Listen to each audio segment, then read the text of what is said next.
Uh, Hello, everyone.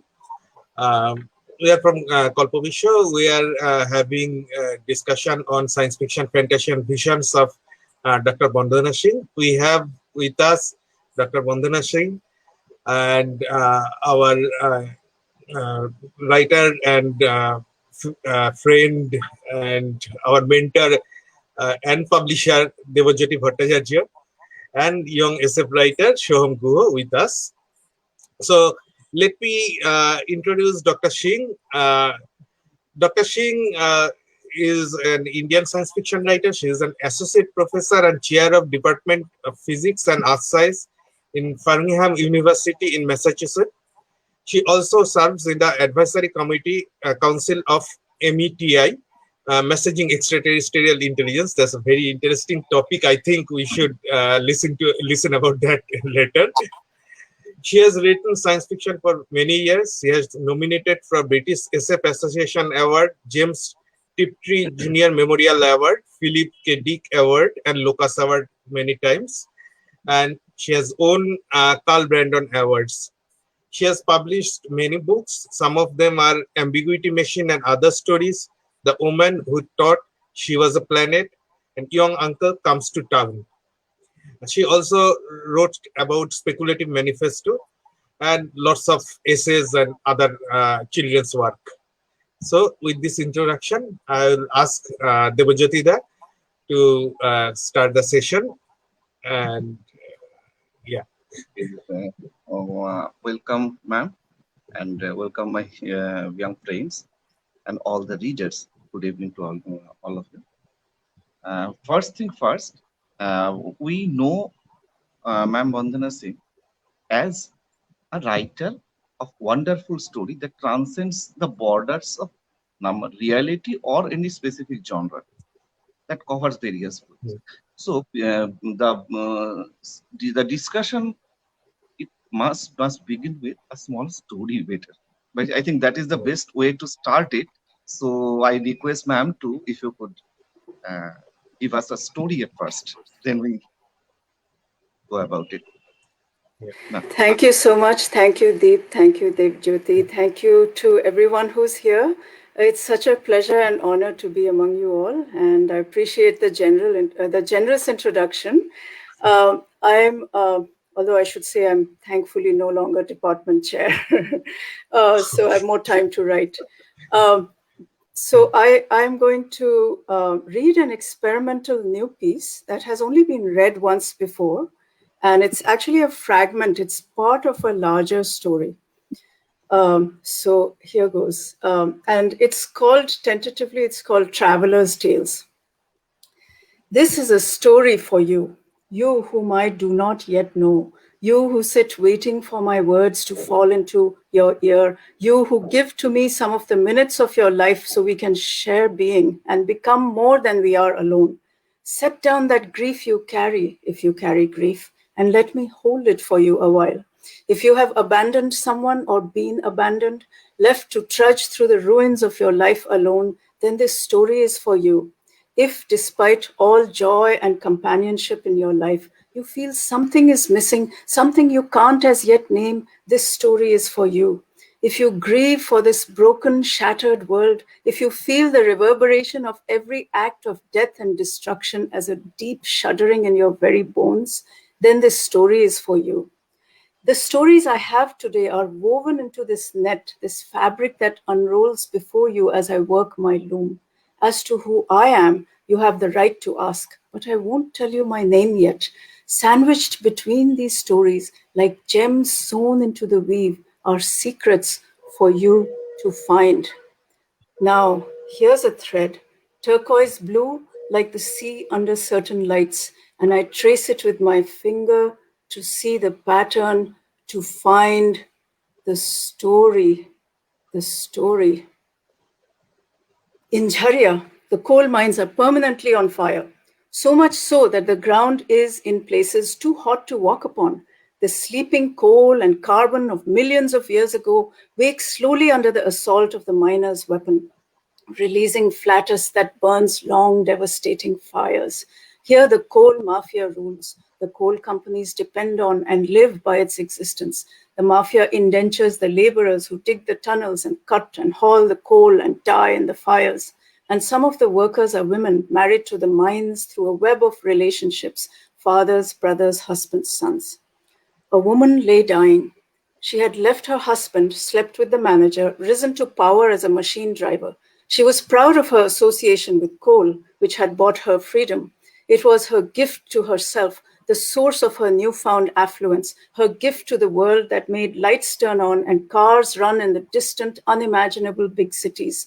But she had gone too far, and a killer's knife had left her lying in a ditch, staring at a smudged sky, dotted here and there with stars.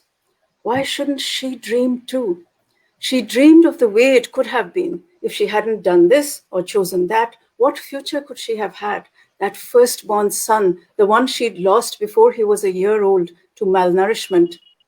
She dreamed of the little shrine at the entrance to the mine where an image of goddess Kali guarded the miners from harm. She dreamed she was with her son, walking through the black tunnels, walking into and through the fire unharmed, walking until she found the place inside the earth that was warm but not too warm, lit by a diffused sun where trees grew, their leaves like lacework. There were stars here deep underground, and the boy laughed and ran ahead of her between the trees and the stars. And here, in the all-encompassing darkness, she heard the river, the captured, poisoned river, thundering not far away. The sound of the water reminded her, oddly enough, of a green childhood, of trees rising majestically, the smell of home-brewed mahua, and being held in her grandmother's lap. Then, a terrifying interruption of memory, she saw for a split second the river, or an errant tributary, bursting through the weakened walls of the tunnels, flooding, drowning the miners working there. And she said to herself, "This is real, and I am dead, and I never got to go home." And the water rose through the tunnels and found ways the way only water can. And she spoke through chapped, bleeding lips a phrase she had learned from her grandmother. And the river water met her body lying in the ditch and claimed her. How can we explain what happened next? You can say that the woman she was died right there, and that would be true. But then, how do you account for the fact that someone rose from the ditch, a woman with the same features, her skin the same color of earth after rain, river water pouring from mouth and eyes and ears, her loosened hair streaming down her shoulders? That a moment later, a man stepped out of an invisible door in the darkness and took her hand and led her out of our world into another one? What a seasoned traveler will tell you is that the moment she spoke the words in the half-forgotten tongue of her grandmother, that very moment happened to coincide with the river itself taking matters into its own hands. The willful Damodar, long called the river of sorrows for its moods and furies, its blatant disregard for boundaries and embankments until humans tamed it to their needs, or so they thought. How long had the river itself simmered in resentment and outrage? And it was in this coincidence of death and watery desire that the boundary between our world and another world of possibilities suddenly narrowed and a path appeared between the two. This is why the woman they call the Queen, only one of her many names, now a seasoned traveler between the realms of possibility, is part river. She has seen much in her travels, both in this world and the other ones, and has acquired a bewilderingly cosmopolitan identity, part human, part river, part leopard. Leopard? I wouldn't blame you for not believing me. But your confusion is only because no word exists in any current human language that I know to explain what the travelers call the ruhin. No analogy is quite valid, but you can think of the ruhin as a supercategory of the genome, or you can dispense with any pretensions to the scientific and call it simply a kind of innate kinship, a blurring of identities across people, species, and macro beings like rivers or forests that is unique to an individual. The ruhin, those who have traveled the longest have the largest and most complex ruhins. Now, you might want to know how Queen got to be part leopard or whatever, but it's the loom that decides what story or what part of the story comes next. Or rather, it is the being that is the storyteller and the loom that enables the next tale to emerge. And I'll tell you another thing. Looms and storytellers don't always go with the perceived flow of time. Timekeeping is a tool of the powerful. For us who live in the dark, in small gatherings such as this one, we who dream of better worlds, we defy time, grant ourselves freedom from chronology. So be warned that whatever comes up next may not exactly be in order. I'll stop there. That's beautiful. Wonderful. Wonderful imagery. Debajyoti, I think you have been muted. You have to unmute yourself.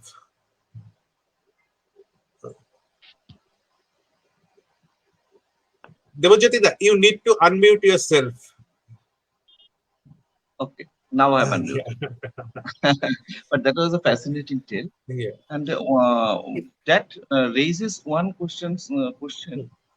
You have defined the requirement of a story like this, that reality is a beast, and which to explain which we need something bigger than reality. That is one of your basic statements about your work. So is this the way you want to achieve that, the way this particular story that it moves? And there may be some other, so let us have some, because that will be, I think, helpful for the newbie writers also, how a bigger than reality imagery can depict reality. Please, ma'am. Yeah, thank you for reminding me of that. I had said that at some point in my defense of speculative fiction, science fiction and fantasy. And in fact, that's what motivates my writing, is that, people often say that, why read or write science fiction or fantasy? These are childish things. We should put them away when we grow up. Real literature is for grown-ups. But I really think that the power of science fiction and fantasy, the power of speculative fiction, is that it is a kind of greater reality. It gives us a greater and more intimate reality. I mean, if you look at a lot of mainstream fiction, Anglophone fiction, a lot of what is considered hip or modern or whatever and praiseworthy is solely obsessed with the human, and that too with a small subset of human beings on the planet, the typically privileged ones, as though the rest of the world doesn't exist. So science fiction and fantasy allow us to engage with the non-human world, including other species and so on and so forth. But it also allows us to make sense of reality by sort of holding it in this larger container, if you will. And so, because reality itself is such a strange thing, and we construct it. It's not just that it's there in front of us. We also, along with matter, along with our interaction with matter, we construct and make sense of the world through mental frameworks. So science fiction and speculative fiction in general, I think, have this great potential that they can help us see how we conceive reality and pose alternatives, that this is a different way of looking at things, and when we do that, then, that's where I think spec fic has an enormous revolutionary potential. So. I have read in one article, I think it was published in Weird. You have said, I have one line and ad for modern physics course I teach, which is that the universe is much more like a hippie's pipe dream than it is like an accountant's ledger. Actually, we all actually use things that is physics is a ledger book. But I think your the speculation definition or your speculation literature comes from this view that universe is actually far bigger than some rules. There are much more space to speculate about. Well, the kind of physics you're talking about when you say physics is more like a ledger book is really Newtonian physics. That's classical physics. Yeah. And unfortunately, a lot of people have that impression. I don't blame them at all, because of the way that we are taught physics. Right. that it's a bunch of dry facts that you have to memorize. And actually, it's about patterns in nature. It's about recognizing this tapestry of relationships in nature.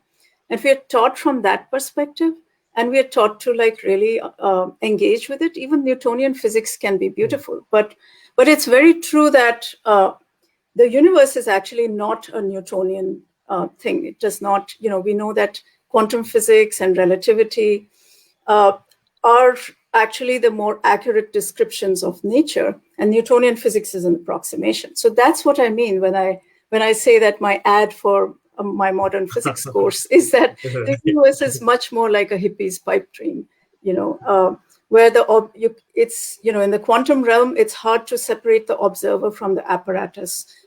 In the quantum realm, particles can appear and disappear, things like that. And if you look at the other extreme of the large scale, well, time slows down near black holes, and time is affected by speed. So the universe is actually really amazingly strange, and so speculative fiction is an attempt to try to keep up with the strangeness of the universe. So and that's where my delight in it comes from. But again, let me just some lines from one of your stories that actually particularly strikes me very much. And that this great truth, which she would spend her life unrevealing, was centered around the notion that you did not have to go to the stars to find aliens or to measure distance between people in light years. So, beautiful lines, I must say. But so you are in some another story. You are actually saying this is from the story Hunger, I think. Right. Yeah. So you are actually on most of your stories. There is this speculation part, but there is very strong root from people, lives of common people, not some privileged scientist or not a technocrat or not for an astronaut. The very common people's lives are coming up in your stories, and maybe something is happening which is really make us astonished that how this can happen, how this kind of things are unravel. So this two thing. Sometimes when we think about that writing speculative fiction, we always think about going to space, doing some robots and aliens and everything. But in your stories, we found that lots of lives of normal people, they are coming up, their everyday sorrow, their dream, their happiness, those things are coming up. So what do you think about that, how you are expressing their lives in your stories, again putting speculative part in it? Yeah, I think that part of the huge potential of speculative fiction and science fiction is not just that we, it's not just that we imagine new technologies or whatever. And it's not just that we engage with the non-human. I mean, those are parts of it. But we can also, writers like Ursula Le Guin, for instance, they introduce to us the notion of imagining alternative societies as well, along with, alternative technologies or whatever. And in fact, that's where that what if potential of science fiction, which is usually in classic American Western science fiction for a very long time, was limited to examining or imagining, explorations, new gadgets and whatnot. It's actually the potential is in the sociological dimension as well. That if we can ask ourselves, what would a world be without the inequalities of caste and class? Then you are really breaking free of those inequalities for that moment, in writing that story, in imagining that world. And so I really feel like that is a large part of the potential of speculative fiction. And and also it's part of my upbringing, because I was brought up on the stories of Premchand, and and also my grandparents, my paternal grandparents, especially my grandmother, took part in the salt satyagraha, and I was born only 15 years after India was free. Is there an echo? I'm sorry. Yeah, some kind of echo is happening. I think maybe I am muting the rest of us so that. Okay. Okay. So what I was trying to say was that I was born only 15 years after Indian independence. So there were a lot of family stories about what it was like to be free of British rule. But also there was, my paternal grandparents were anti-caste, and my parents, in fact, had an intercaste marriage. But also there was a sense of, we have to deal with the social inequalities because independence has not come equally to everyone. And so I grew up in that milieu. And so I always wanted to imagine what it was like to be underprivileged. Now, the question also is that, in a sense, you might say I don't have the right to write about people whose lives I haven't lived. But the whole point of speculative fiction is to expand our empathic imagination and to do it as honestly as possible, and to be ready that, if you make a mistake, then you apologize and you do better next time. But also, therefore, that implies that you learn as much as possible, as humbly as possible. And that, if I'm writing about a particular group of marginalized people, I always request friends from that group to look at my story and read it and see if there are any inaccuracies or misrepresentations. Because one of the things we know, I come from a relatively privileged background, despite, being a mixed caste and all that, middle class, itself highly educated, all of that gives you societal privilege. And that can blind us to what people actually go through when they belong to more marginalized groups. So I'm very sensitive to that, and I try my best. I also try to, let my writing be a conduit for people to discover writers from those backgrounds. Like, I think one of the most exciting things about being alive now is that we have so many writers, we have Adivasi writers, Dalit writers whose works are coming into the mainstream and influencing us, so they're definitely an influence for me. So yeah, I think that sociological aspect is a very important part of science fiction. And that's when we ignore that, then even from the perspective of literary standards, our writing cannot be that good, because, people will read you 10 years from now and say, okay, they've got these new technologies in this, but how dated this story sounds, because, the male-female relationships are so antiquated or whatever, like we find now, even in some relatively enlightened stories, people like Ray Bradbury, when I read the stories and I think about how he takes for granted the relationship between husband and wife. The wife is sitting at home cooking and the husband is like out there having adventures. So it's very important, even from the writerly perspective, to pay attention to the sociological dimension of the story. So actually, in that line about the sociological aspect, one of the rarest occasions when you have delved into the macabre, that's Are You Sannata 3159? yeah. That chill in the bone when I did. But question is, this concept of vertical city and literally, your society is vertical and you have just brought it into a physical city structure also, that verticality. Question is this one, there are two things I find which is not normal to you writing. One is becoming so obvious, making the statement in a so obvious way, straightforward, linear way. And number two, becoming very macabre on the conclusion. I was just inquisitive to know why. Why did you divert and why didn't you repeat? Why once almost? And why did you divert like this? That's a very interesting question. Thank you. Yeah, I'm really enjoying the questions that have been addressed to me. That story, Are You Sannata 3159, it's one of the stories that kind of came almost complete to me. And I felt an odd compulsion to write it down. And I myself cannot explain it too much beyond that, because you're right, I tend to be more subtle in my stories.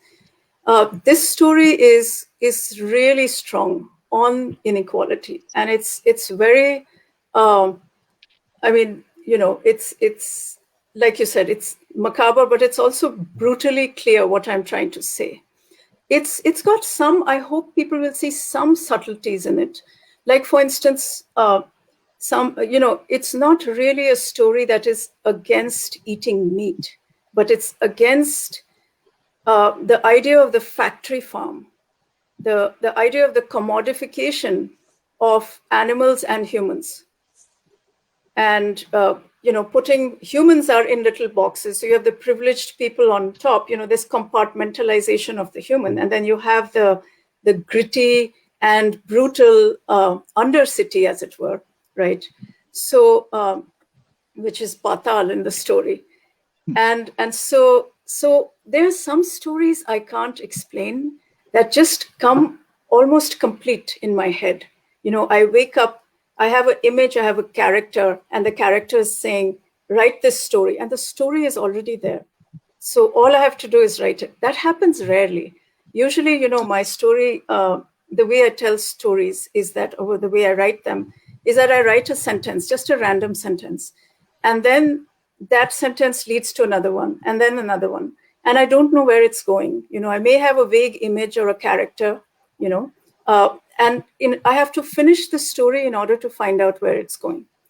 But there's some stories that just seem to just come out of nowhere. And I feel this strong compulsion to write them. And this story was very difficult to write, very difficult, but the compulsion was too strong. So I can't explain it any more than that, unfortunately.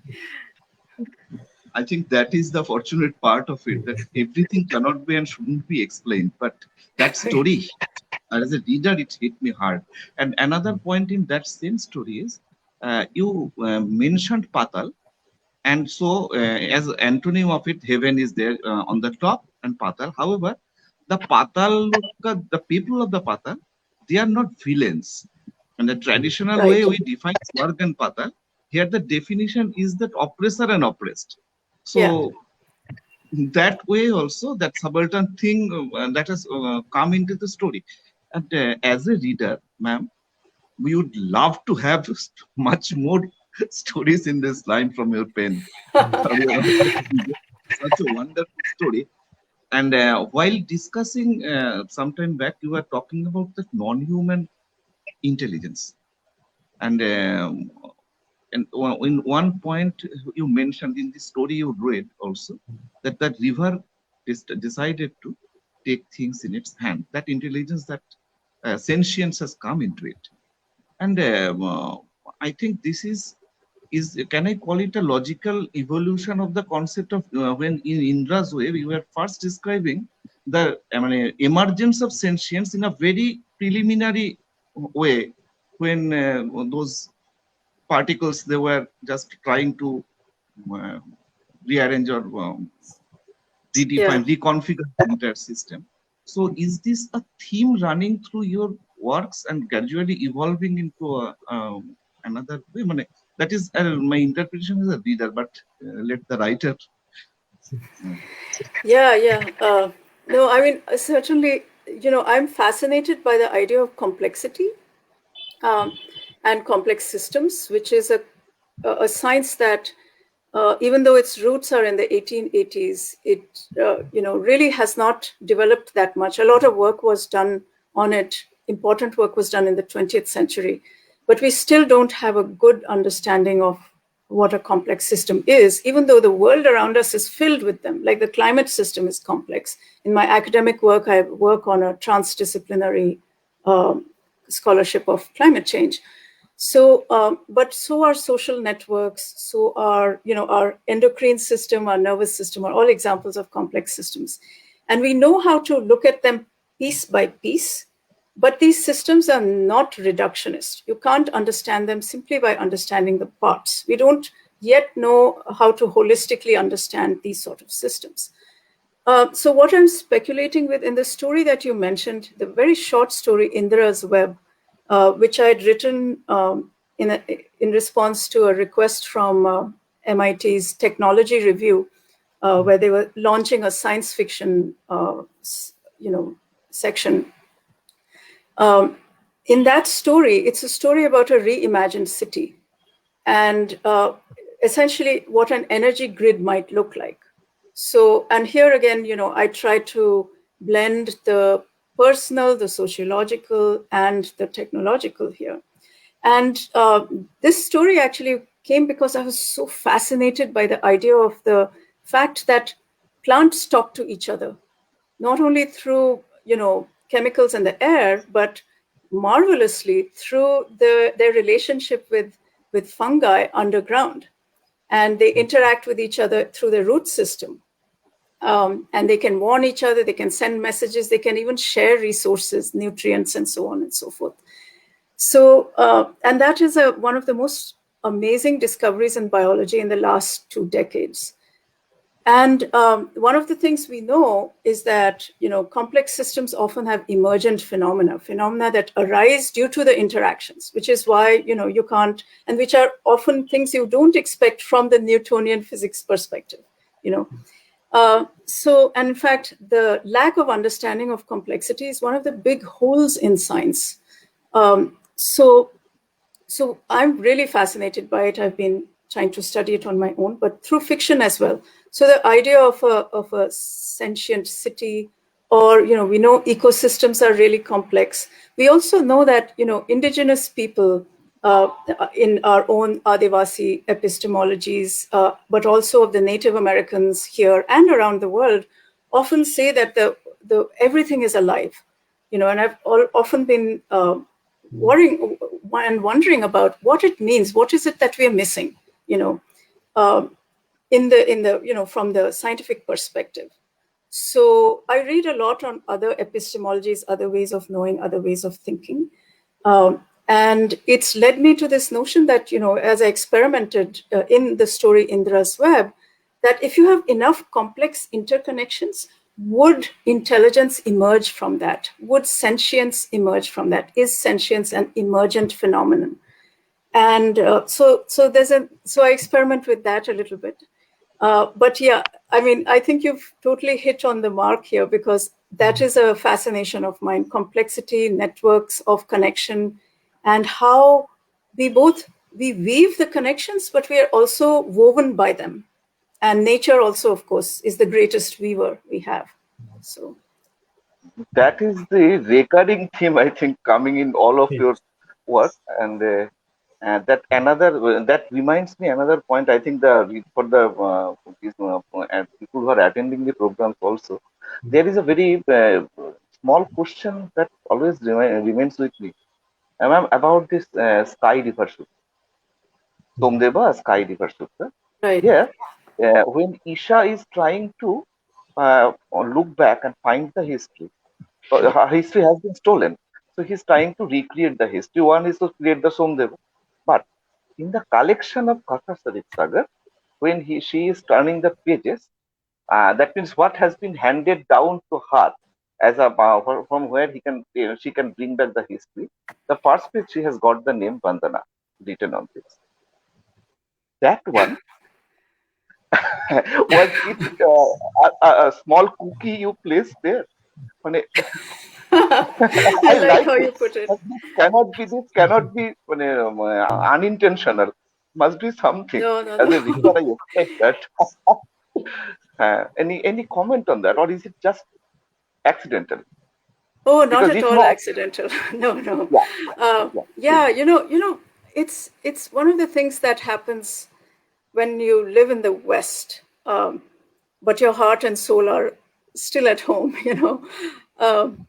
And I must say, you're lucky to be in India, because India is the place where you can pluck stories from the air. But anyway, so one of the things I notice is that in Western ways of seeing the world, or at least the dominant Western mode of seeing the world, you compartmentalize things. And so, the story is over here, the author is over there, right?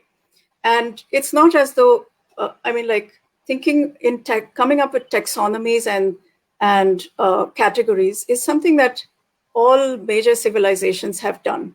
It's not unique to Westerners, but there's a certain rigidity about, or the boxes in which people in the West put things, a certain separateness that I had noticed. So you have the story here and the author is there. And yet we know that, one of the things I've learned Hindustani classical, and this was a long time ago, but for about 3 years. So I was kind of beginner intermediate stage. And one of the things that always struck me is that in many of the khayals and the compositions, the original composer puts their name into it. And it's also true of some of the great epics and the great stories that we grew up listening to. So in a way, what we are saying is we are blurring the boundary between the author and the work. And so I felt the need to transcend that boundary and to, because as I write the story is also, in a sense, writing me because it's changing who I am. So to acknowledge that mutuality was one of the reasons that I wrote my name into the story, and in a sense, following the traditions that we already have in India. So yes, it was very deliberate. Very interesting. I think, yeah. Soham, do you have some questions? Because you have remained silent for the whole time. So No, actually, I was immersed in the listening experience. So I have a few questions at that. You have revisited actually hell in your story Oblivion. And I feel it is a deconstruction of Ramayana, a story of love and carrying out vendetta without thinking out what happens next, because there is no victor, right? So through your gender and physiologically fluid protagonist, and he has many names. You showed us a colonized galaxy, a race of biosynth immortals who are connected to their roots through the mother machine. And yet, all of them are strikingly very human. And the planet at the edge of the universe, you named it aptly Oblivion, is a manifestation of hell. So there is a character who is minutely present in that whole story, but his whole action, or should I say, his reaction to the entire world drives the story forward. I'm talking about Hirashur. What made you create Hirashur? Because to me, in the whole story, he is the most promising character. Well, thank you for your actually very intelligent interpretation of the story. As a writer, I'm sometimes oblivious to whatever inner compulsions of the unconscious mind are giving rise to elements of the story. So it always helps me to understand my own stories better when people tell me how they interpret them. And of course, there are multiple interpretations too. So I thank you for that. Yeah, I was trying to, I've grew up listening to stories of the Ramayana and also being able to sing the Ramayana from my grandmother. And this was before the Ramayana was as politicized as it is today. So at that time, you could understand its poetic beauty, but also understand, and, my grandmother was, like I said, she had joined the salt satyagraha, she was anti-caste. And to her, and she was a devotee of Ram, except her Ram was the Ram who had, accepted the bare fruit from the Bhil woman in the forest. So I got the sense of many kinds of Rams and Ramayanas. And my grandfather was also an intellectual, as well as a very, very highly regarded and very honest government servant. So he had told me that there are many Ramayanas. And that there has been a tradition in our history. And later on, I read the essays of, A.K. Ramanujan and others about these many Ramayanas. And I read the versions, the folk versions from the perspective of Sita in this remarkable 2-volume compendium called Women Writing in India 600 BC to the Present, edited by Tharu and Lalita. Really remarkable volume that really kind of put me in touch with with my lineage of Indian women through history. But anyway, the point that I was making is that then, and partly because of that, a fellow writer Anil Menon and I, we co-edited a volume of stories based on the Ramayana, which follow that tradition of writing many Ramayanas, including very critical ones, from different perspectives. And, for all its deep and, its deep faults and issues, our culture has this very generous attitude towards stories from multiple viewpoints. And there are so many of them. So in a way, my writing Oblivion was a tribute to that tradition of writing from multiple perspectives and to rewrite and reflect on how those stories changed us as we grew up. So, so to me, I probably, now that I can look back on it, because it was written several years ago, to me, it was like I was trying to imagine what these characters could mean metaphorically. So Hirashur, for instance, represents this kind of this endless greed. He cannot have enough. The word enough doesn't exist in his vocabulary. He's always consuming, and ultimately, and he lives off people's miseries. He's a connoisseur of pain, so it's material consumption, but then it it makes him hungry for pain ultimately, because to what extent can material consumption satisfy you, right? You reach a limit, and ultimately it consumes him. So he is in fact a kind of represents also in some Native American traditions. There's a concept of a Wendigo, a monster that each time it eats gets hungrier and hungrier, and so it echoes that sort of destructive force that is unleashed currently upon our world. The people who are ruling the planet are the Hirashurs of our time. So, and yet there's still something deep within, some kind of, maybe there's a spark of humanity left. I don't know. But the story leaves us with that point, with the point where the protagonist, who is of many genders and many names, must decide whether to become Hirashur in order to destroy him or to do something else. So, yeah. I really appreciate that question. Thank you. In your A Handful of Rice, it is an alternate history where Upamanyu is trying to discover how to make mankind a civilization out for space at the end. And here we see he was at first an wanderer who came to an ashram. Then he became ultimately he became a wanderer again, as if he is circling the full loop.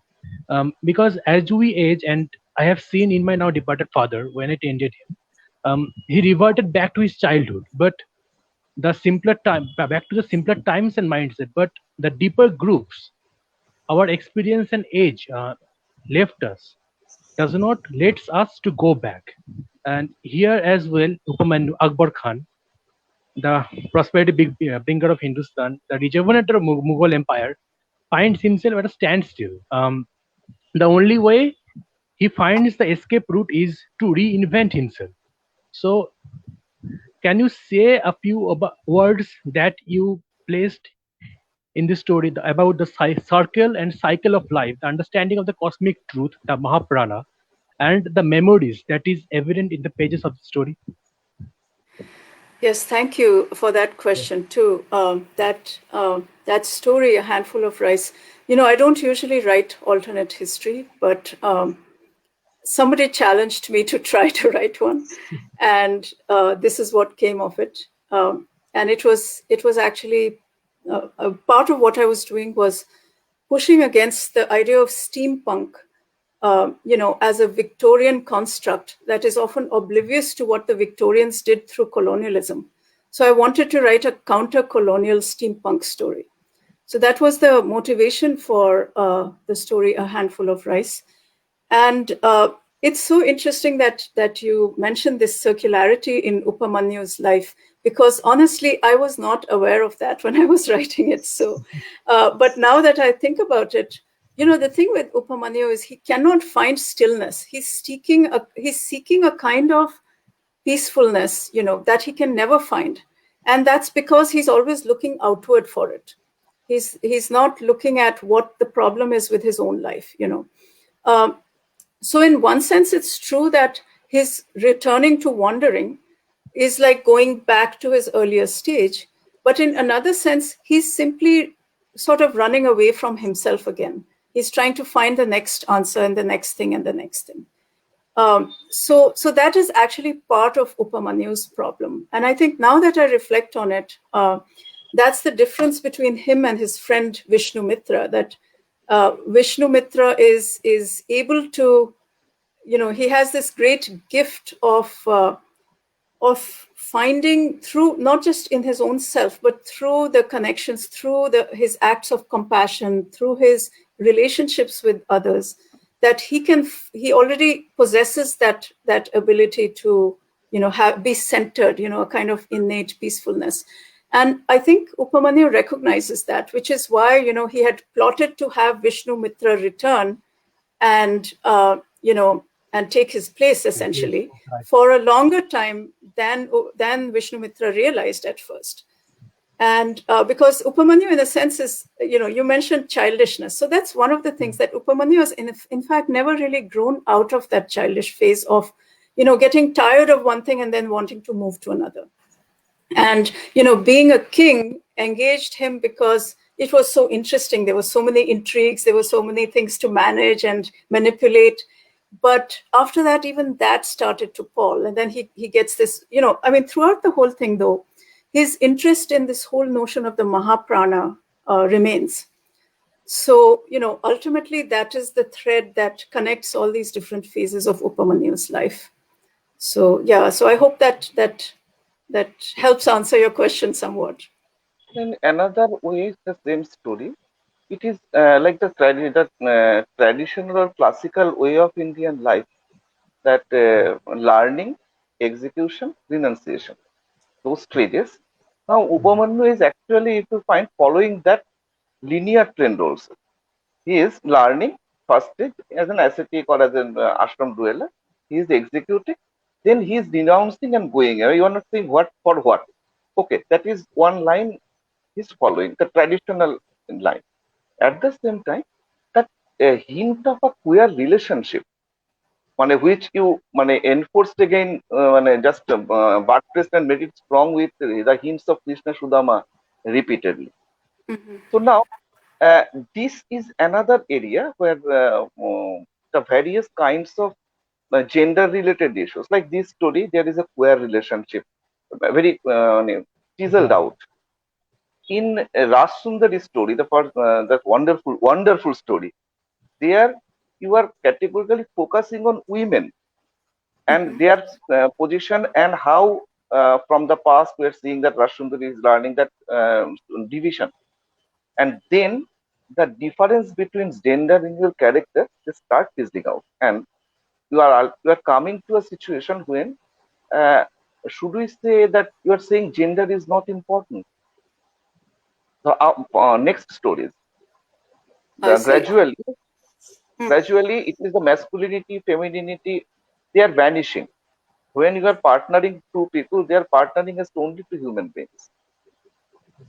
And but that is what is intriguing. That are you saying that gradually this thing in your world, this difference of gender will vanish? That is a speculation. It's a question, just. That's very interesting. Now let me think about it a little bit. So yeah, so you're talking about the story With Fate Conspire, which is the story about Roshundari, who has haunted my imagination since I read a translation of part of the Amar Jibon. But also this, so in these stories, well, definitely in the story about Upamanyu and Vishnumitra, a handful of rice, there's a hint or a possibility of queer relation, but I leave it open to the reader to interpret, because we all, there's also the possibility of a deep friendship that is non-sexual, but it's open. As to the idea that maybe gender is not important. Okay, this is, there's one story of mine that I'm thinking about where I really explored the gender issue. And it's a chapbook, it's a novella. And I don't think it's available in India yet. I'm trying to talk to some Indian publishers to see if they'd be interested in bringing that work and other works to India, because to me, the Indian audience is central. And it's called Of Love and Other Monsters. And it's about, well, it's not a straightforward queer relationship. That sounds contradictory, but that's not how I mean it. But there have been many same-sex relationships in many of my stories. But here's what I'm saying, I think. What I'm saying is that under certain lights, in certain circumstances, gender disappears. Under other lights and other circumstances, gender is incredibly important. Because these concepts like gender, they don't have an a priori meaning in the sense that they don't have a priori existence. They depend on context. So for example, let's say that I'm walking through a forest, and let's say there are no other human beings there. Okay, then I have a choice that I can just drop being female, being Indian, being even human, and just be a mammal or an earthling in that forest. So what I'm saying is gender. Now, identity is very important if we are to fight our fights for equality. So I'm not at all saying that we shouldn't look at these issues and so on and so forth. But what I'm saying is that when you look at it in terms of context, then there are times we can free ourselves from the question of identity temporarily. In our as we know, in our cultural history, we have examples of that. We have it in Hinduism, in Buddhism, in Sufism. Bulle Shah asks, Bulla ki jana mein kaun, right? He says, and even Rumi speculates as to who am I? I'm not man, I'm not woman, I'm not Iranian, I'm not, he says all those things. So it's an expansion of identity through negation. And so similarly is, when we say neti in Buddhism or Hinduism, then we are trying to expand our empathic identity by saying temporarily, at least, that I'm not this, I'm not this. So my answer to that question is yes and no.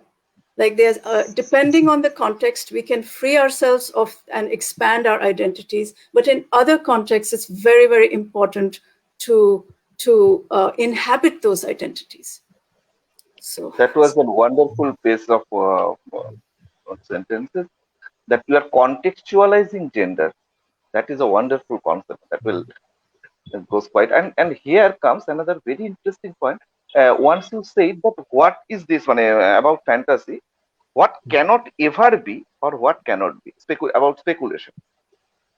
Now, what cannot ever be and cannot be. Now I'm getting one thing that okay, were you trying to say? First question that arises, that if something that cannot be, you are convinced that this cannot be, then why speculate? Now, your answer to this question, that contextualizing, that might hold a key, but I shall better leave the mic to you, ma'am, on this particular quite intriguing statement. That's why. Yeah. There's. I think that when you say that if something cannot be at all, why speculate? And in fact, you can look at fantasy in that light. So a woman who is being stabbed and is dying in a ditch, suddenly stands up, and becomes something else, right? Why do we say that? Why do we do that? And that's because of the great power of speculative fiction, that it reaches us not only on the literal level, but also on the metaphorical level. It talks to our unconscious minds. And in fact, Ursula Le Guin has a very powerful essay on this. in a collection, a nonfiction collection called The Language of the Night, where she talks about how speculative fiction speaks to us at different levels of cognition simultaneously. So there is that power that even in things that we know can't happen, like in the literal physical sense, they represent or they shift our minds and ways of thinking and open our minds to other possibilities through the use of metaphor. And science fiction, of course, has a very interesting relationship with metaphor, because the literal and the metaphorical can coexist. I can say I raised my eyes to the ceiling, and that could mean that I'm just looking up, but it could also mean that my eyes detached themselves and floated upwards, right? That's the joy of science fiction. So I think that it's in that power of symbol, because according to that essay that Ursula Le Guin wrote, our unconscious mind has the language of symbols. So when we write stories that speak in the language of the unconscious, then we are writing not only for our conscious minds, for our the literal minds, but also for our deepest selves. And I think that's the power of fantasy, and that's the power of imaginative writing in general. So I remember that story, the woman who thought she was a planet. So in the last two questions, that identity and metaphor, these two things came up. And I think this story actually proves those 2 points very clearly. Like this is for all the our viewers. This story is about Kamala, a very simple housewife. She thought that she started saying that she is now a planet, and she started behaving like a planet. Like she left all her clothes and she went to sunlight, and like she is not the part of the her family anymore. And her husband, he was completely clueless. He was a retired bureaucrat, and he is now completely clueless that what's happening. He tried to go to doctor and check her up, and doctor says she's completely fine. And after some time, readers think that maybe Kamala is completely mad, but sometimes in the story, some insecticide people came out of Kamala who are actually supposed to be the inhabitant of that planet, and they attacked husband, and then the things goes on, and at the end, Kamala actually she flew away from Earth and went up and went to the stars. So this thing, what I think that this is actually the identity breaking. You are actually trying to say that Kamala is actually she's breaking up from her identity of a housewife, and she's looking for something new. And maybe the whole story is, maybe it can be seen as a science fiction, or maybe it's kind of seen as a liberating and empowerment story of women or anyone who is trying to break free. Am I right? Yeah.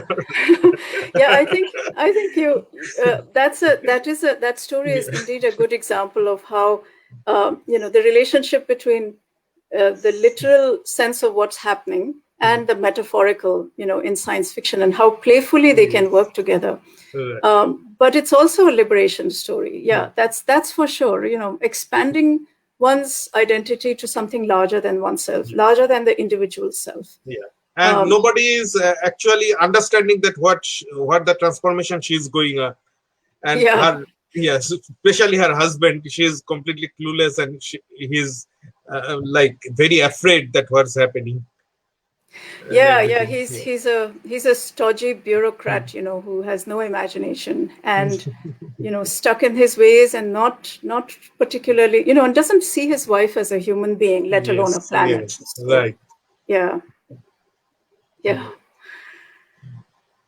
So, ma'am, another question, like this is a general question. From what motivation you started writing science fiction? Why you have started writing science fiction or fantasy or this speculation fiction? Well, Probably the short answer is because I can't seem to help it. I have, but actually, it's because I think, well, there are a couple of reasons. One is that it allows me, I'm a very transdisciplinary thinker. And I had such a struggle when I was in school in Delhi. And, after 10th, we had to choose between science and humanities and commerce. And to choose between science and the humanities was was very difficult for me, because it was like trying to pick breathing and eating, So I chose science, but I needed to be able to play in a setting where I did not have to separate the disciplines. And science fiction is a natural for that. The other thing is that I've always been sensitive to the non-human. So again, science fiction is a natural genre for that. But also what motivated me ultimately to start writing, I used to scribble things for myself. But when I decided to start writing to publish and to take my writing into the world, which was in the late 90s, early 2000s, then my motivation was really the strange phenomenon of having come to completely alien shores. And then that shifts how you think about your own country, about the new country, about the world. And it was really like being an alien in many ways. So, and nothing spoke to that better than science fiction. So that was my immediate motivation back then, to start writing through science fiction, making sense of my own experience. But ultimately, the reason why I continue to write it, apart from all of these, is also that we are in a terrible state in the world right now. We are in a broken, shattered world. And it's so many levels, whether it's sociological or ecological or whatever. And to me, science fiction is a very powerful medium for writing about such a world, and how we might, not just through dystopia and apocalypse, but how we might blunder through it and find other possibilities. So that is also a motivation. I think that all the young writers who are listening, or maybe will listen in the future, they will find wisdom in your words and encouragement. So, I hope so. Thank you. Soham, do you have any more question? In general, maybe for science fiction and There are speculative two fiction. actually. Yeah. So this is about ambiguity machines. So in ambiguity machines and examination, you talk about impossible machines that allowed the characters in the three instances to venture into space that is not bound by the physical restraints of our universe or the characters' universe.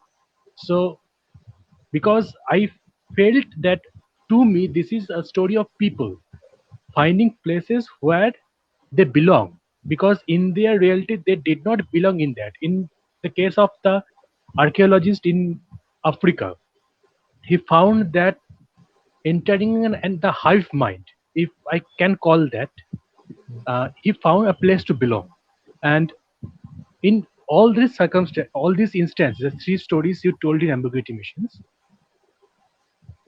can you tell us about how you can talk about people who are struggling to find their place in the world, in whatever the circumstances may be, because the machines are a gateway, I think. Yeah. So I think that the question of belonging is one of the things that's at the heart of our current crises. Because our current socioeconomic system, our globalized, brutal system of domination over certain peoples and over non-human species, what it does is it actually works by breaking relationships. So, just take a simple example, that you go to a grocery store, a supermarket, to buy some vegetable or meat or whatever. And it comes in a little package with plastic wrapping. You have no idea, who raised that animal, or who grew that plant, or what that animal was like and what its thoughts were. You have no idea of how it came to be there. You have no connection with what you eat. You have no connection with, the things that you buy. But also what modernity does is break direct relationships, fracturing communities. And that you particularly see in the West, where, in many circumstances, people talk about the importance of community, but they have never experienced, at least not in the last couple of decades, most people, at least in the Anglophone community, have never experienced what it means to be in a community. So I think, in a sense, we are alienated from everything, from each other, from the rest of nature, and the modern supply chain and modern capitalism and all of those things break relationships and commodify things. So however much we might have in terms of middle class or upper class, in terms of possessions or ease, I'm not saying material needs are not important. Of course they are, but the trouble is that we also have this deep psychological urge, this deep societal urge as mammals, as humans, to belong, to be in groups where people see us as we are, and where we can be part of something larger than our individual selves. So I think that this struggle to belong, and so many young people, this is absolutely heartbreaking. When I looked at the West from India, it looks very different than when you're here and when you are paying attention. A lot of people, Indians, come here and live, these gated, relatively luxurious lives and don't pay attention. So you have to pay attention. And I teach, and I'm very proud to teach in a small, public, mostly working class university.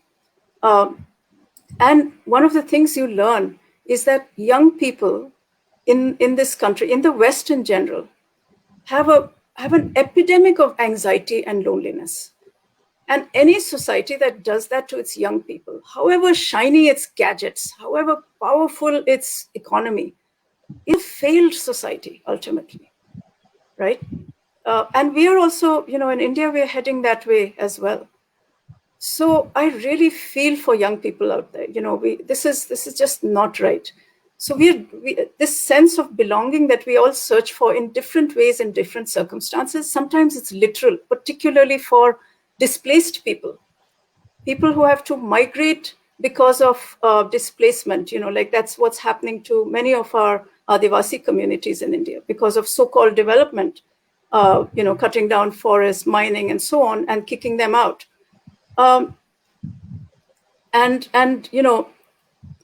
It's that's a literal, like, that's not just psychological, that's a literal horrendous displacement and cutting off a relationship that's very deep that the indigenous people have with their lands. So that's what neoliberal modernity does to us. It breaks connections and relationships so that we have no sense of belonging. We are adrift. And as humans, we are not evolved to be like that. We live in communities. We live in communities that include the non-human. That's how we have lived for more than 200,000 years, and modernity can't reverse that in 200, 300 years. So in one sense, belonging is at the heart of our crisis. And somehow, I don't know why or how, people at the top, people in the West, when you've never had the experience, they sort of, people can, and that includes us, the upper class in India as well, that we can kind of insulate ourselves by, through mindless entertainment or through acquiring material goods. But, like a drug addiction, that doesn't actually satisfy you that doesn't fulfill the need. That's why it's an addiction, because you're never full. You keep feeding yourself those things, but you can never be full. So again, something like that. So yeah. So Anyway, sorry, that's a bit of a long answer. The hive mind, that what we are seeing, I found another very interesting analogy here. Like, my son is now 18, so I find his mood changing. Say sometimes he is happy, sometimes he is angry. When I find that he has their own friends group, there are family group, say through electronic medium, say some WhatsApp or something. And earlier it was a quite distant thing. We live somewhere, they live somewhere, but now with the instant exchange of emotions through this, I find that the kind of hive mind you described there, this generation is creating that hive mind by themselves here. That is being recreated here in through electronic medium, and it is happening. So that way, ambiguity machine is that last story that I found that okay, it is very contextual to this time with this younger generation, how they are creating their own hive minds, despite our senior age group telling that okay, you are becoming islands, but somehow your story that gave that picture, and it remained contextual very much in that way. So that is, I think, I should add here. And if not anything else, ambiguity mission, for the sheer beauty of it, Yes, the absolutely. imagery, Yes, sir. those fantastic imageries, and final extremely beautiful open end where the language changes and becomes the symbols which are not intelligible here, but we know that there is something. That open end and those imageries, ambiguity machine that way. I mean, those who are listening to this entire program, if not anything else, first do the ambiguity machine. That will be my suggestion to the readers and who are attending this program. Thank you for that story. Well, I believe, thank ma'am, you. it is your time as a poet that made your prose so beautiful and lyrical. And I find that there is a hymn in your stories, a sublime hymn, but it is very present. Well, thank you for those kind words to you both. It's writing is a pretty isolated business, so it's always good to hear that people have appreciated and read the work and appreciated it. And I think, well, there are a couple of things. One is that, to your comment first, Shoham, that growing up in India, unless if you have and especially growing up before um, before really the plastic age or the cell phone age, or I we have didn't not even yet. have a TV until I was a teenager. Um, and that was actually a blessing because I spent a lot of time in my childhood on trees, hanging out with birds and squirrels and things like that. So there are a couple of comments I have. One is that in some ways, living in India, just open your mind to the possibility that if you really are paying attention to the world around you, you cannot help but become a poet, right? So in a way, and especially because I grew up not just with lyrics of classic Bollywood songs and film songs and all, but also with classical Hindustani classical music, with the poetry of Kalidasa and the Ramayana, but also the poetry of Ghalib. Ghalib's poetry. I mean, I grew up in Delhi. I'm a Bihari, but I grew up in Delhi, and he was the poet of Delhi. And it was so all of those things were such deep influences that I think I would really recommend to every writer, in fact every person, that if you pay the right kind of empathic attention to the world, then everyone has an inner poet that will come out. So that's one thing. And the other thing is that I don't think social media is a substitute for, I mean, although I think it's done a lot of great things. And when it's in the right context, so again, we're going back to context being important, it can be a positive thing. But we know, and studies maintain this also, that if your interaction is only through social media, then that does not substitute for human interaction, because we are Never, embodied never. creatures. Right. So I hope that your son also has friends that he can meet and be with as well, as well as connect with Only people around the world. pandemic. Yeah, of course, the pandemic made Here, the everything social media so is coming difficult. in So rescue. difficult, Yeah. It is especially for the younglings. Like Yeah. yeah, my little no, daughter. I She was is just yeah, yeah. My little daughter. She hasn't gone to school for more than 1 year now, Oh and God. she Yeah. haven't seen any of her friends. She mostly forgot about her friends' names even. Oh, So that's so sad. this, Yeah. yeah, very Yeah. difficult No. for us here. And I am Yeah. I was thankful just trying to I finished hint that college and the how pandemic started. So how they are using whatever means is available in hands, like social media, to again create that hive. That is the Yeah. interesting, that is the mesmerizing thing I watching with my son. So that is where they Yeah. go. Yeah, no, Definitely. and that just goes to show how strong the impulse is in us to connect. But one of the things I would also recommend to people, if you have the luxury of simply setting up a bird feeder and a bird watering place somewhere outside on your windowsill or in your veranda, do that. Try to build a relationship with non-humans also. It's one of the most comforting things. You know, I've been in like isolation for so long. It's really bad for our psyche. We are not meant to be like this. But and of course, through social media, through the internet, I keep in touch with family and friends. But of course, like I said, that doesn't substitute, but it's better than nothing.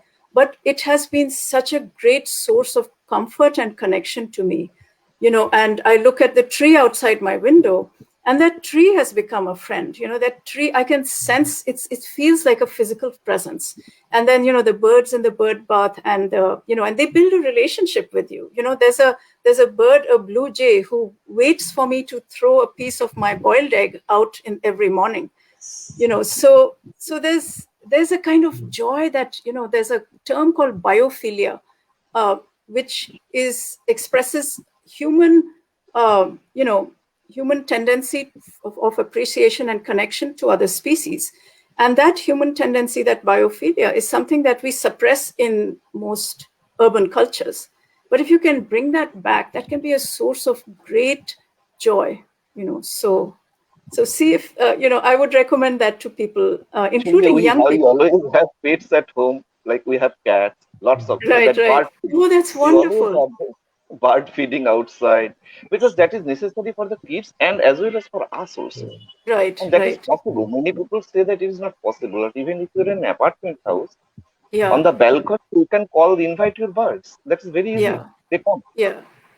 Yeah, thank you for saying that, because that's so true. And you know, we have very few circular relationships of mutuality. You know, like I was saying about, you know, supermarket supply chains. That's a linear chain, and that breaks relationships between us and the person who grew the food and that place where the food grew and all of that, right? So, but sometimes we can build these local mutual relationships, and that's what human beings have evolved to do. So, yeah. Is there any question from the audience? Let me just check. Rakesh Das, he wrote that we three tales from Sky River myths for a starfaring age, translated in Bengali in Kalpabishwa. Yeah, that was like 2 years back. We translated one of the stories. Is there any similar stories of you that you can suggest us, or any more myth stories coming in future? Oh, well, thank you, Rakesh, for that question. Actually, you know, after I wrote Three Tales from Sky River quite a long time ago, I started thinking about who the storyteller was, who was telling the story. And so I wrote another short story, and that is called, that's the story about Somadeva's Sky River Sutra. But in terms of what, and that is the story of the storyteller. And I know it's been translated into Hindi. I would love to see a Bengali translation of that, or really any other story that any of my eminent co-present, you know, guests on this show and you know, might think would be suitable. And in fact, I owe a debt, you know, I owe a great debt to Indian writers, and particularly Bengali writers like Premendra Mitra. You know, when I read his work in translation, it was like a whole universe of possibilities came up, but it was also a very profound decolonizing moment in a way, because here was one of my own people talking to me, and I could talk to him, you know, instead of always writing in the context of Western writers of science fiction. And of course, that has happened with other Indian writers too, but he was one of the first.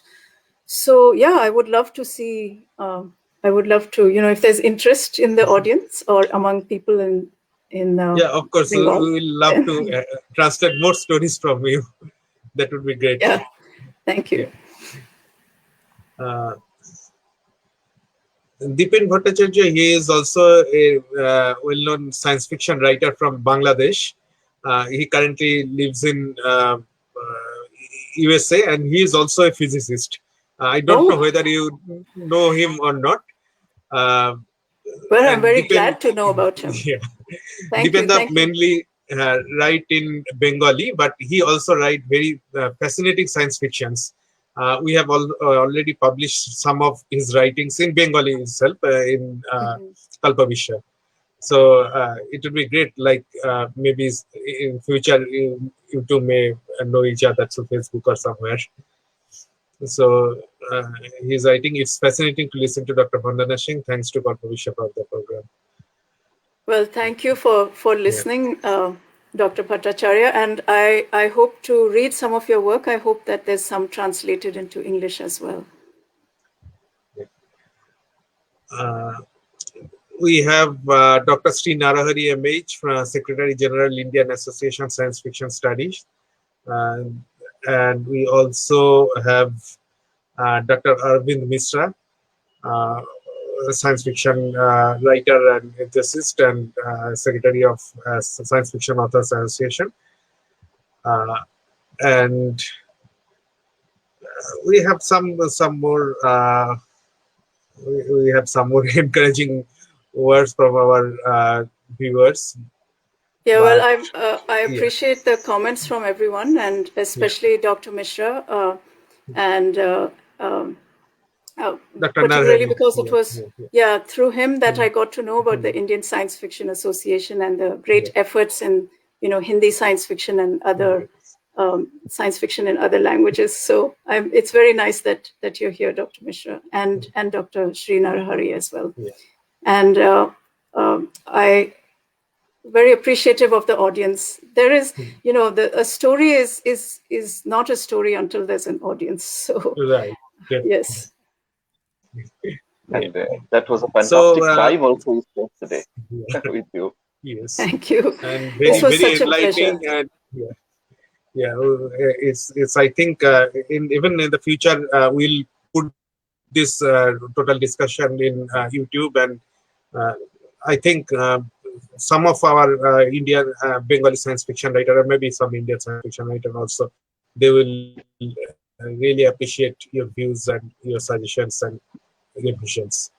So if there is not any more question, then I think we have already, it's 28:30 almost, so we can wrap up the session.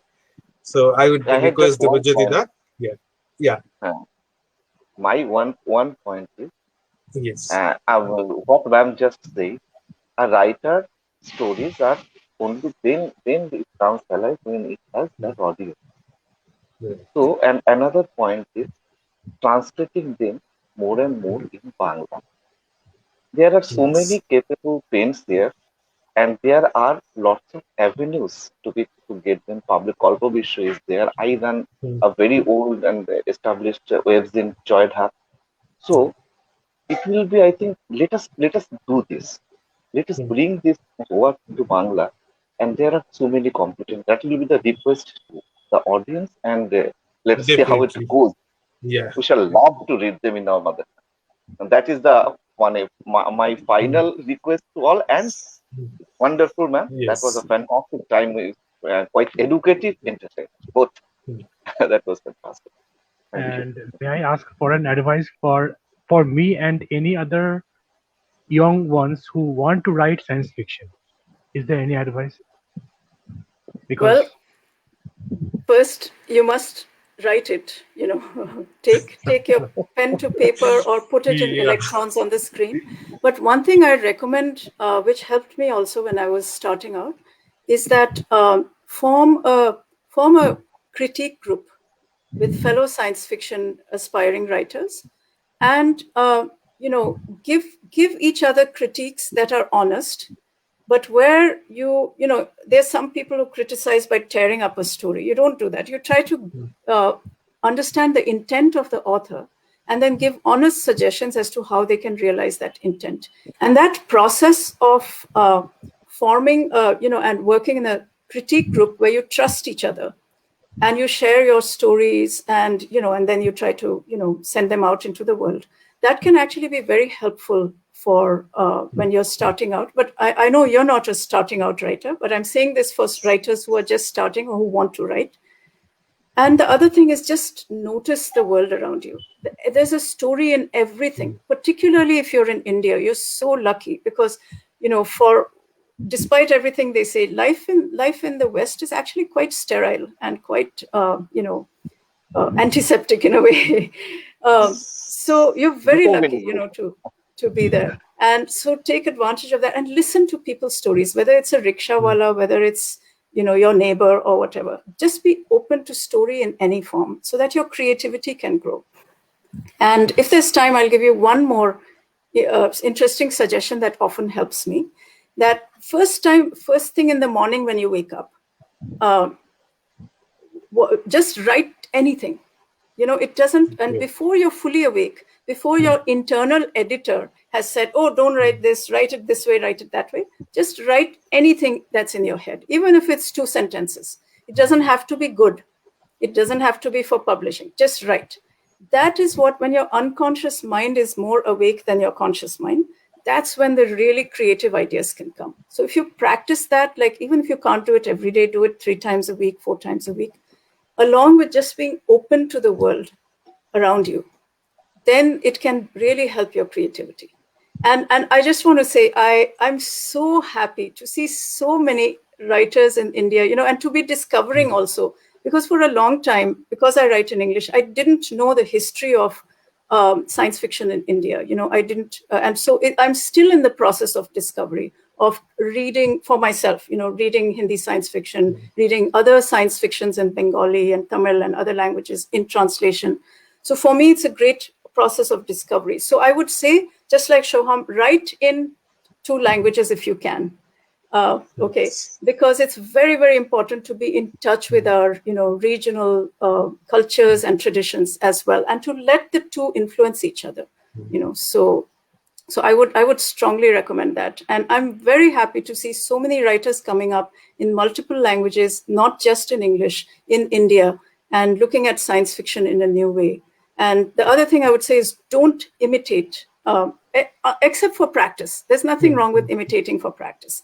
But don't look at the classic Western age-old science fiction so much. Like, read it, but don't use it as an exemplar, like Asimov, Bradbury, and all of that. They give you good things, but science fiction has moved beyond those little, those purely technological ways of thinking. Read Ursula Le Guin, read the great authors from the later times, read the female authors. Now there's so many great African-American writers. They're writers from Nigeria and Argentina and China and, other places around the world. So don't just go on the Western classic canon. So that would be, that's what I would tell the young people who are interested in writing. So thank you for giving me this opportunity. We last time comments. We have Torun. Big shout out to Torun because he helped me to connect with Dr. Singh. We have connected 2 or 3 years back, but again he reconnected us. So a big shout out for him. So Torun is asking, is the border between fantasy and SF becoming more porous, eliminating both genres? Yeah, so, and Tarun, it's great to see you here. I owe a lot to Tarun as well. I think that these matters of category, are things that we shouldn't take too seriously, in the sense that a story has to go where it has to go. We can't force the story to be one thing or the other. And these categories are really for convenience in one sense. I mean, I'm not saying they're not important. So again, going back to context, in some contexts they're important, in others they're not. So, but I do think that, at least in my work, I'd write across the whole spectrum. I don't write that much fantasy. I write mostly science fiction, but I'm also been writing like this. What I read out to you at the beginning of the program was kind of like a science fantasy, so like exactly the kind of porosity that Tarun was talking about. So I think that it can get more porous, and why not? I mean, why should we have to accept these particular categories that had their own history in the West? We can come up with our own. Why not? So, or just transcend all of these categories as the story dictates. Yeah. So, yeah. Yeah, actually, I was reading the editorial of one of the books. I think maybe you have also read it. It Happened Tomorrow, the anthology. So it was edited by Balfurke. So he wrote in that editorial that the science fiction should be based on clear and conscious science, and it shouldn't go to the fantasy level, and that is a big bad influence to Indian writer, because Western writers are doing that. They are mixing the genres. So he was kind of very strict about it, that it's very forbidden. Is this kind of a thing is you don't need to mix those two things. And I think even he picked up those stories. I was actually discussing about the stories, and the stories are very, very hard science fiction. Most of them are. There are not much fantasy or imaginative things are going on, and that's why I was some people asked me that those Bengali writers are omitted in this anthology. Why? Those are like Premendra Mitra and even Satyajit Ray was also omitted. So I think that answer was that because he was looking for that hard science fiction part. So that's why he chose only the stories. Those are, like and often it's a like personal right. I mean, often it's a personal preference that one has. Like, a lot of my stories are hard science fiction, but they're not stylistically hard science fiction in that sense. So people don't recognize them as such, even though the science is, and there's a joy in writing to different constraints. And again, I'm going to reiterate what I said, that the story has to lead. So, and your imagination and the story, they have to lead the way. So oftentimes I find myself writing science fiction that is thoroughly grounded in the sciences, but my style is not like that of the old, Western white male writers of that, where it's very dry and clunky to me. So I don't like to write like that. But there's no problem with, like, let's say if you're interested in that, you set yourself that constraint that I'm only going to write in this, and then see if that story stays within that constraint. And if the story wants to go somewhere else, let it. But otherwise, you play with these ideas. So yeah, I mean, I really think that it depends on what the story is what compulsion the story has to in regard to which direction to go. And then we can worry about the categories later on. In summary, you are writing the story, write the story and let it go wherever it wants to go. And let the editors, the critics, they do all those classifications. Exactly. For the writer, you write and you are the god. So let us create. Let the editors, they are there for that. They will do that. We also has Suparno Banerjee with us. He is a science fiction scholar. I think maybe yes. Dr. You know him. Yeah, I know. It's so nice to that you're here too, Suparno. Thank you for being here, and thank you for your work, especially your latest book on Indian science fiction. Titiporna, she wrote that I live in hopes of living in Ashapur, India's web, some days. Thank you so much for the story. In this dark time, it is a story of hope. Well, thank you, Titiporna. I also sometimes, when I'm really feeling the weight of all the horrors in the world, I also think about that story. It's sort of, and it's how defiantly I wrote it with the spirit of defiance that I'm going to make paradise and hell. So and we can. I think that maybe that's story is one way. It's not the only thing. We need so much more than simply telling stories. But story is one way that we can imagine making such a place and making it happen. So yeah, so I hope that speculative fiction can inspire us. Like one of my favorite poets is Sahir Ludhianvi, and he says, there's this one line of his poem. I love to quote this. Aao ki koi khab bune kal ke vaste. Come, let us weave dreams for tomorrow's sake. And in that sense, I think that's the power of speculative fiction. Yeah, I think that's a perfect ending for this session. Yeah. Perfect line for ending this session. And again, thank you everyone. Thank you all our audience. Thank you, Dr. Singh. Thank you, Debajyoti Da. Thank you, Soham. We had a very nice time, and thank you everyone for coming here and for this discussion. And thanks to Okay. Dr. Singh. Thanks, Deep, Okay. for permitting me to participate in this and enjoy this. Thanks, ma'am. Lots of things came out, and it was a wonderful and interesting. Thank you for it. Well, thank Okay. you so much. It was a pleasure and a privilege, and I feel very honored. Thank you, and more power to all the writers on the panel and the audience. Thank you. All right. Goodbye. Goodbye. Goodbye.